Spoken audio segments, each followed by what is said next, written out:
sorry.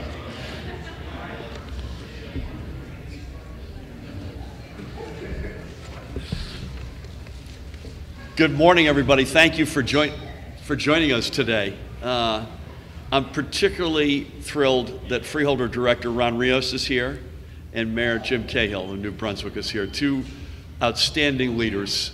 And if you want to see what a possible future of our state can look like, look at how Ron and his colleagues run Middlesex County and Jim and his team run New Brunswick. So it's an honor to be with you guys today.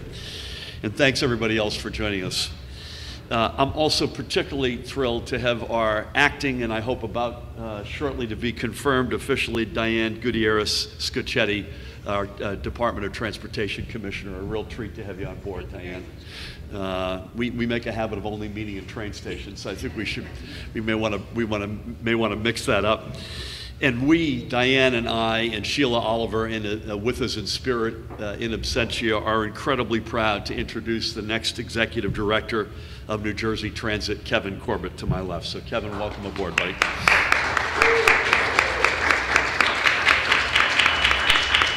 Amen to that.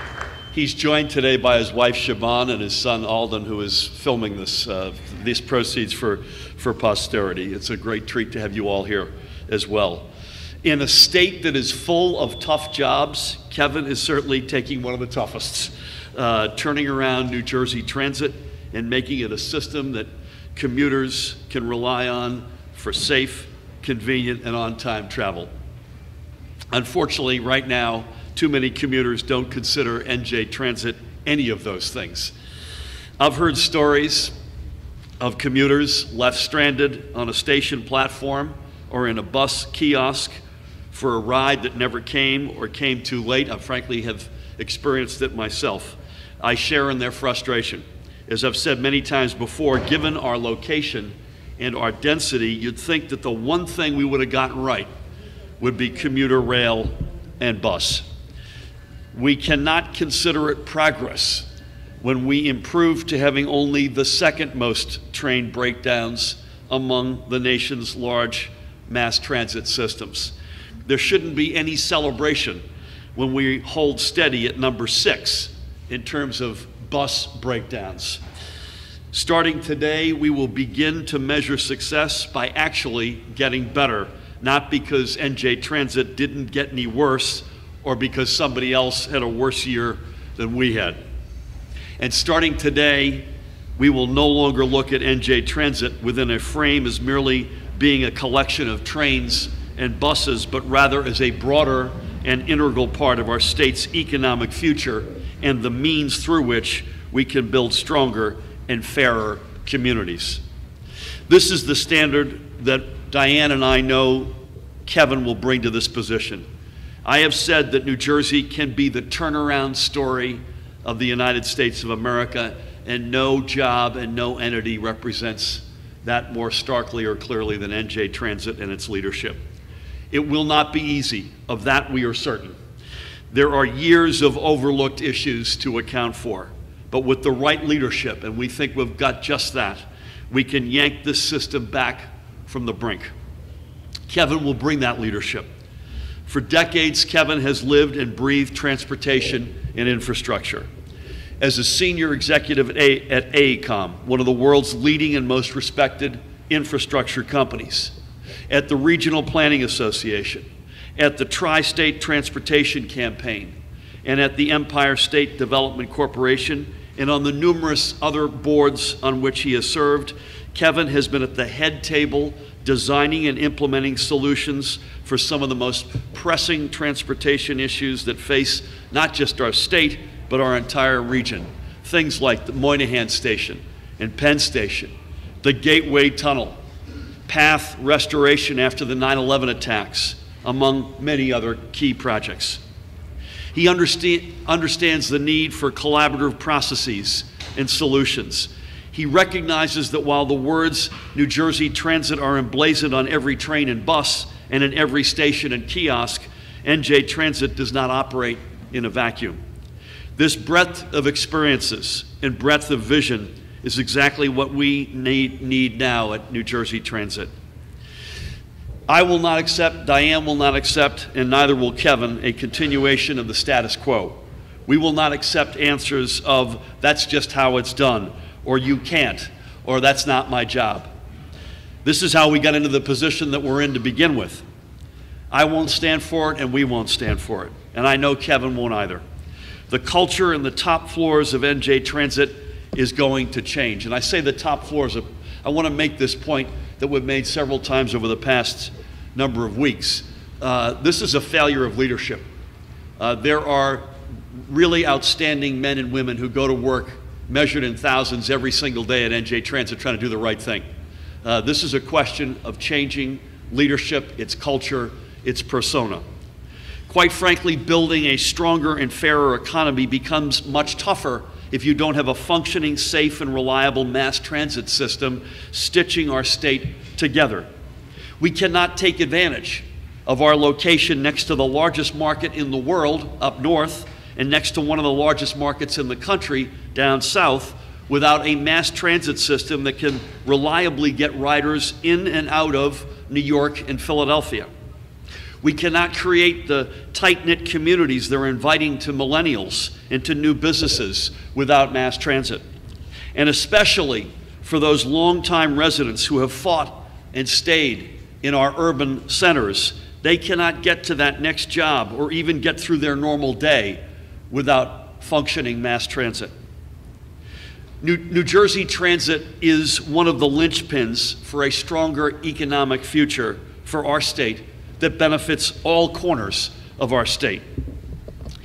To the commuting public, and we've got many representatives coming in and out of the station today, I ask for your patience as we start to rebuild this agency. We cannot undo years of bad management practices and delayed capital investments overnight. This is going to be a long-term effort. We won't get everything right in one fell swoop. We can't. The problems in NJ Transit are so ingrained. Last week, we ordered a full audit of NJ Transit that will report to Diane in her capacity, not just as the Commissioner of the Department of Transportation, but as the Chair of the Board of NJ Transit. We have just begun to take the skin off the onion. We have many other layers to uncover. But every step forward, no matter how small, is a step in the right direction. And with Kevin, we have full faith that if we put one foot steadily in front of the other, we can get this done. Thank you, and it is now my pleasure to introduce the next Executive Director of New Jersey Transit, Kevin Corbett.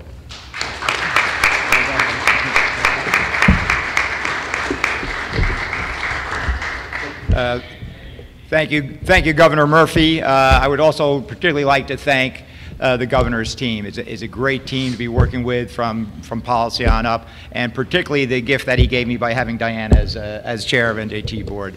We're very kindred spirits, and very much look forward to having a lot of fun in bringing proper transportation statewide, not just NJT, but across all branches. Yeah, I would just like to make it clear, first of all, that Phil's comments about stranded commuters, complaints that he got, they weren't all from me. On my line, however, the Moors in Essex, you know, I can remember back to when Midtown Direct Service began, and NJT got tremendous praise and property values soared.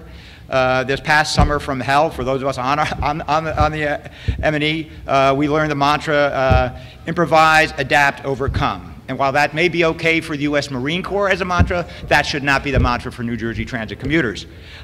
Indeed, I think if you look at the article, it was a bit over a week ago, about the census data, and it went county by county and changes in population. If you look where there was growth, it was counties or communities within the counties that saw the growth that were tied to proximity to good transit. A safe, convenient, on-time service backed with modern technology and communications is critical for fueling future sustainable growth, which New Jersey commuters deserve. The governor mentioned he would not accept the status quo. Neither will New Jersey commuters, frankly, and I certainly don't intend to either. I believe we can start with credible, transparent metrics. I've been told that mediocrity is not so bad, that we cannot run a railroad like the Germans or the Swiss. I would point, I think a few of you know, I'm a blue and gold officer for the Naval Academy. I would point out that Admiral Rickover, as a nuclear Navy, has a 60-year unblemished record of operating over 100 nuclear power plants without incident in the submarine and surface warfare communities. The average age of those running those vessels are in their 20s. I cannot accept that Americans cannot perform with precision and that the commuters in New Jersey deserve.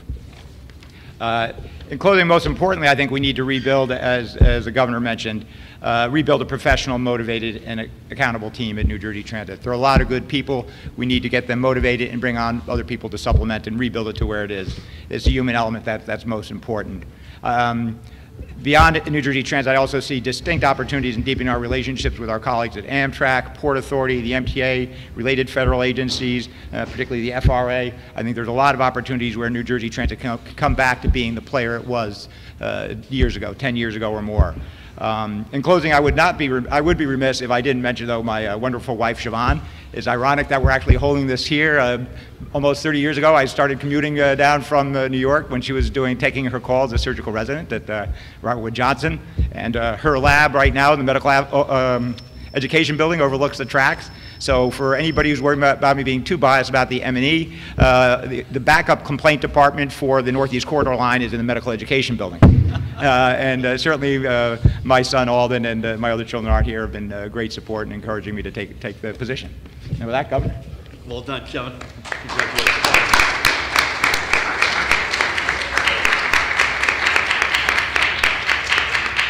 We'll take a few questions, but before we do, I want the record to show, Siobhan, I'm not sure you had already gone upstairs, that Kevin acknowledged that the flower shop downstairs is where he used to pick up some flowers on the way to visit you back in the day. So we may want to we'd all be smart to pick a few up on the way out of here. Take a few questions, please.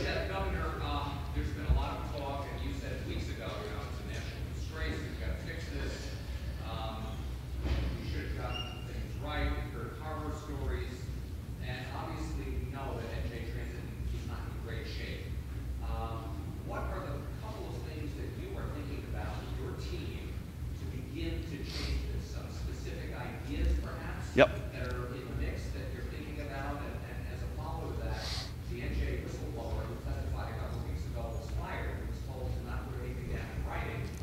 Are you going to hire him back? I mean, what do we do about that? So I'm going to give you a general answer, and I'm going to ask Diane, do you mind coming in with some specifics? First of all, we've taken 2 steps already, and we've only been here for 2 weeks.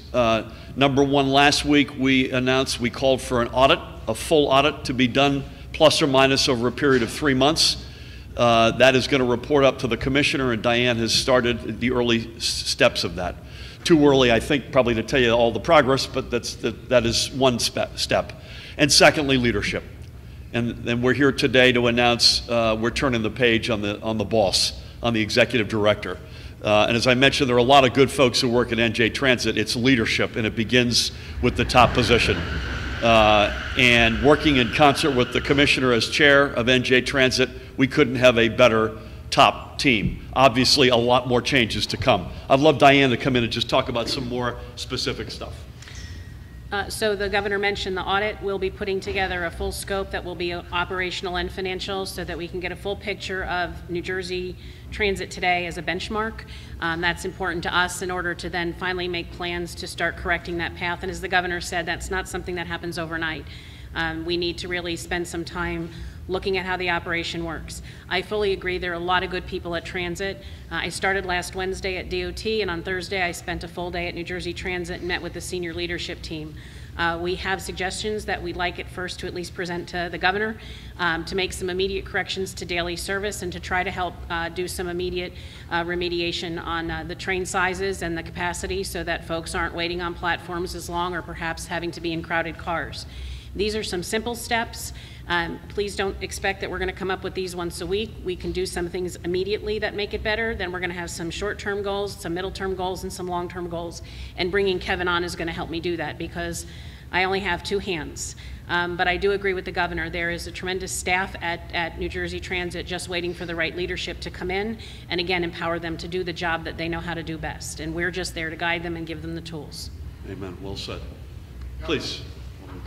Sorry. Corbett, I understand you ride the train every day. On Twitter this morning, some overcrowded train car pictures were shared.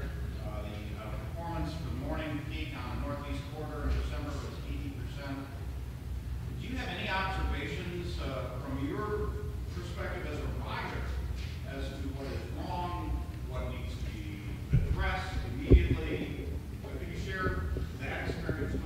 Yeah, as a writer, I can. Certainly, I have not been inside the offices yet. I don't have, I haven't seen all the data and been able to review that. I think, Diane, the commissioner, did a great job of, just illustrating a couple of sort of the low-hanging fruit to pick off. Certainly, if you look, even with those numbers you say, the ridership is actually down. So you start getting that virtuous cycle back up, you're going to even have more riders overcrowding. I mean, on the Northeast Corridor, you have the 10-car and multi-levels. That's about those are the largest, commuter trains in the country. So, getting the right number, you start looking at what fleet replacement, those are longer-term things. Short-term, it's looking at there are a lot of good people, but it gets into the management. Who's responsible? Without blaming anybody, if somebody on a Friday leaves doors open and there's a storm over the weekend on rail cars, or they leave lights on, it drains the battery when they go on Monday to start them, why is that happening? Who's accountable? Those kind of, I think tightening up those things will automatically send a signal to those people who want to do a good job, in NJT, that we've got their back. It's not a matter of playing gotcha, it's about getting it right so you can get more equipment out and get reliability back up. Well said. I just make one comment because we've got some folks in the back who are passionate about the environment, about renewables. One of the tragedies of a transit system that isn't functioning as well as it should be by a long shot, and Doug O'Malley and I have talked about this over the years, is that if we've got it in shape, and we will get it in shape, you have our word, it is a huge weapon to push back on climate change, on pollution, on all the challenges we face in our environment. Having a well-functioning transit system gives us a weapon in that fight that we need and we don't have at the moment. So, ma'am, please. In the next coming weeks, the Federal Railroad Administration is convening leaders of railroads that are lagging under PPC requirements. Mr. Corbett, do you plan to be part of those talks yourself? Well, first I have to be approved by the NJT board, so that is on the timing. As far as that particular meeting, that depends on the timing, but certainly, know the people at the FRA, we have outreach to the FRA. I think we are not the only, we may be the worst in New Jersey Transit, but you look, I don't know if you saw the article Friday about the Union Pacific. They're only about 35, 38% accomplished there, and they're a private sector company with billions of dollars in their pocket. So it's a national problem. I think the disinvestment in particularly commuter rail nationwide, we may be hit more this last decade than most, but I have full confidence with the blessing of the governor and legislature, working with Diane and the team, that we will make the resources available, and then we'll move up the ranks with the other commuter rails and the Class 1 railroads to getting there. But I certainly expect to engage with the FRA. We both have a lot of friends there, the staff. You work with them. My observation: you work with them. They work with you. If you turn money back, you fight to get money for the state, and if you then don't spend it, you go back to those same bureaucrats and say, wait a minute, we gave you money 2 years ago, you didn't burn it, now you're coming back looking? So we got to get a virtuous cycle working with our federal regulators and grantors. Diane, do you want to jump in? Yes. Nobody can say that right now. So at the moment, we had our FRA meeting about a week and a half ago. Down in Washington, Steve Santoro went on behalf of New Jersey Transit with his team. We met with the consultant on Thursday afternoon, and we've submitted our proof of concept report to them so that we can begin the process of testing, which is required by FRA before we can actually take the cars back out. We're going to continue to give the consultant hard dates for performance and deadlines, and it's going to be incumbent upon them to meet them because we also have the remedies in our contract that we're looking at now, and Kevin and I will be very carefully looking at what the remedies are on performance of both the consultant and the sub-consultant. And so I think when the governor talks about accountability, it's not just accountability of the staff, it's those that we pay to provide these services to us. And so we're spending the public's money, and we have to make certain it's being spent wisely. So those steps have already been taken, and again, just give us a day or two more, and we'll hopefully have some good points for you and good information. We'd just like the opportunity to share it first with the governor's office. So I don't want this to elicit any football questions. I just want to say this. I was born in Boston. I grew up outside of Boston, and there was something called the Big Dig, which was the longest and I think still maybe the most expensive public works project in America. It got so bad, people got so upset that they had to hire a public relations firm to deal with all the people who were upset. And their motto which I think is probably applicable to the great work and challenges that we have ahead of us at NJ Transit, was the following. If Rome had been built in a day, we would have hired their contractor. So we'll do everything we can, but it probably won't be overnight. Governor, obviously one of the problems that NJ Transit is facing is a financial one, and your transportation transition report just looking at value capture. It sounds like both at the local level using the existing municipal land use laws and perhaps passing new legislation at the state level to capture more money from where there's investment, I guess, in change with NJ Transit. Is that something you support? I mean, how seriously are you taking that? So I'll just make a general comment and remind everyone that we're not really in there yet. Diane's been in there in her capacity for a few days. Kevin still has to, as he said, be approved by the board and is not yet in there. But that's something I've talked about. That the sense we've got from the outside is that there's untapped value, and if there is, we want to be smart about capturing that value and doing the best we can with it. Maybe do one more in the back, please.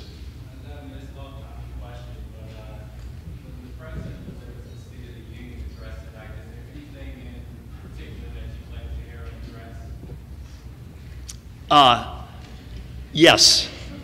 Probably a long list, but I would hope at the top of that he talks intelligently and forcefully and pragmatically about infrastructure and the federal government's role in infrastructure. We desperately need a partner with this administration, with the leadership in Congress, to get the big projects done that are very relevant to the three of us and to, more importantly, to the 9 million residents in this state. And at the top of that list would be the Gateway Tunnel project, where the Obama administration had committed to 50% of the funding. We desperately need the president to get to that place and reiterate and recommit to that level of funding specific to that project, but more generally, infrastructure is one that I hope he hits, and I say intelligently, meaning a discussion about infrastructure where the federal government is going to play a lesser role, or general talk about private sector participation, which we're not opposed to. The fact of the matter is the federal government has to take the central role as it relates to infrastructure. That's the way it's always been, and that's the way it must be again.